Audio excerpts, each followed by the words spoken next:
ஆடல் புரிந்தே அருளை வழங்குவான் ஆடவல்லீஸ்வரன்.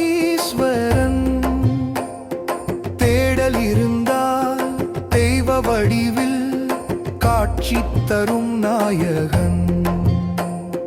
வாடல் ஏனோ வருத்தம் விலக்கு வாழ்வில் வெளிச்சம் வரும்.